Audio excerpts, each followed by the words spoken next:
What's up guys, welcome back to another Roblox Fish tutorial. Today I'm going to be showing you all the best fishing rods in Roblox Fish for all players in the game no matter what level you are. So yeah, there are tons of rods in the game and as a new player it can be really confusing. Like when I first played Fish I really had no idea what to do, but this is basically going to be the only rod guide you'll need from level 0 to level 1000. Alright, so I have this chart here which I'll put on screen, and what it shows is basically all the rods in Fish split into 8 different stages. For each of these stages there's one optimal rod you want to use, meaning as you progress in Fish there will be just 8 rods to get along the way. Starting off with stage 1, and I'll leave all the timestamps for each stage in the description, but yeah, stage 1 shows all the starter rods broken up into different categories which are optimal, optional, and not recommended. The best rod you want to use when you're starting off in Fish is going to be the carbon rod. The carbon rod costs 2,000 coins in the game and is much better than the default flimsy rod. The stats for the carbon rod are minus 10% lure speed, 25% luck, 0.05 control, 10% resilience, and max kilograms of 600. So once you start the game and use the default flimsy rod for a little while and get up to 2,000 coins, this is basically the first thing you're going to want to buy. And this rod is located at this shop at Moosewood over here, and right over here on this bench you can buy the carbon rod for 2,000 coins. And now on to stage 2. As you can see, the optimal rod for stage 2 is the steady rod, as well as other optional and recommended rods, but the steady rod will be the best after carbon rod with a price of 7,000 coins and being located at Roslet Bay over here. And just in case you're confused, like you're just starting off in the game, you do need to be level 5 to actually buy a boat to get off Moosewood Island, but by the time you have 7,000 coins you should already be level 5 at least. And Roslet Bay is just going to be straight across from Moosewood Island. Once you get here you just want to go to this hut thing over here, and then the steady rod will be right over here on this rack for 7,000 coins, with the stats being minus 60% lure speed, 35% luck, 0.05 control, 30% resilience, and 100,000 max kilograms, which is an insane jump from 600 kilograms. Now you're going to be able to catch much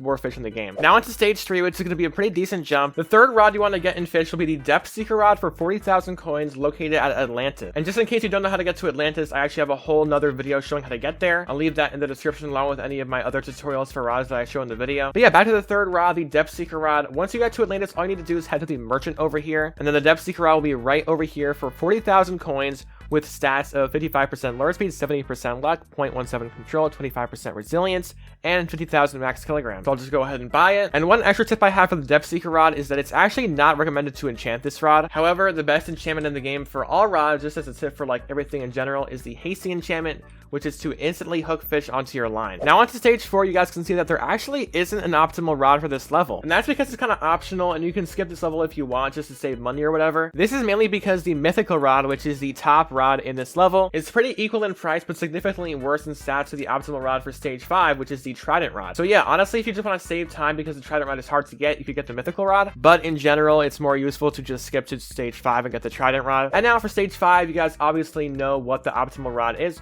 which is the trident rod. Now we're really starting to get into the advanced rods in the game, and this is a huge jump. You'll probably spend most of your like progression time on the trident rod, but yeah, the trident rod costs 150,000 coins and is located at the Trident Temple, which is a secret location in the Desolate Deep, and in order to get there you need to first fully complete the Desolate Deep bestiary, and then you need to get 5 enchant relics. I also have a whole separate video on how to get the trident rod, and I'll leave that in the description as well, because I'm sure you guys can tell it is really complicated. But yeah, the stats are really good. The first thing to mention is that the trident rod has a 30% chance to give any fish you catch with it the Atlantean mutation. The Atlantean mutation basically triples the value of whatever fish it is. The actual stats are 20% lure speed, 150% luck, 0 control, 0% resilience, and 6,000 max kilograms. Compared to the depth seeker rod, it is actually very highly recommended to enchant this rod, with the best enchantments being hasty, abyssal, quality, or resilient. Now onto stage 6, the optimal rod is going to be the depths rod, otherwise known as the rod of the depths, which costs 750,000 coins. And I'm sure you guys can tell why I was saying stage 5 would take the most time, because 150,000 to 750,000 coins is basically the biggest jump in the entire tutorial. But honestly, the Rod of the Depths is one of my favorite rods in the entire game. Not just that it's very good, but also it looks really cool too. Another reason this rod is really cool is because it actually gives you a ghost behind you. Like you guys can see right now,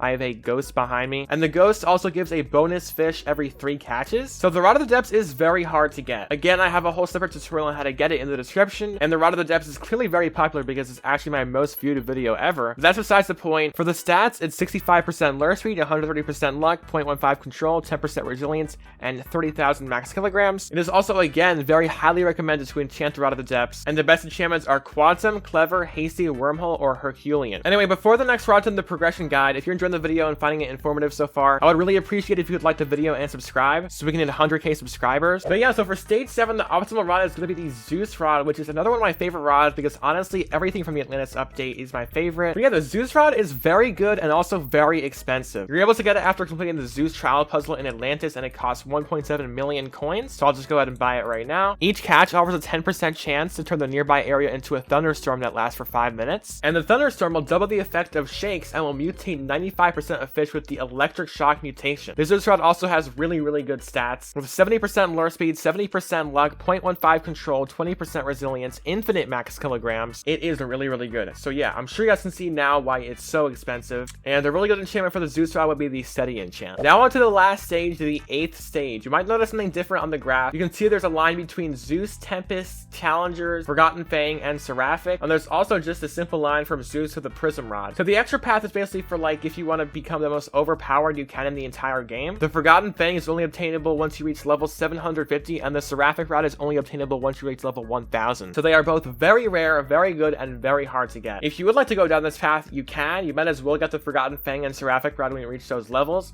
But stage 8, if you aren't level 750 or higher yet, would be the Prism Rod, which is still very good, but literally so expensive at 15 million coins. This rod can be found at the Calm Zone, which is at the final layer of the very bottom of the caves of the Mariana's Veil, with the entrance being 11,000 studs below the surface of the ocean. Like, even I haven't unlocked this yet. But yeah, that is the full progression guide for all rods, for all levels in Roblox Fish. Everything from the start of the game, from the Carbon Rod all the way over here to the Zeus Rod, and then even to $15 million rods. This guide went over basically everything you need to know. Again, all the specific guides for anything I didn't go over in the video or in the description. I hope you guys enjoyed. If you did, please make sure to leave a like and subscribe. And I post Roblox Fish tutorials and guides every single week, so make sure to turn on notifications to not miss those. But yeah, hope you guys enjoyed, and I will see you guys in the next one.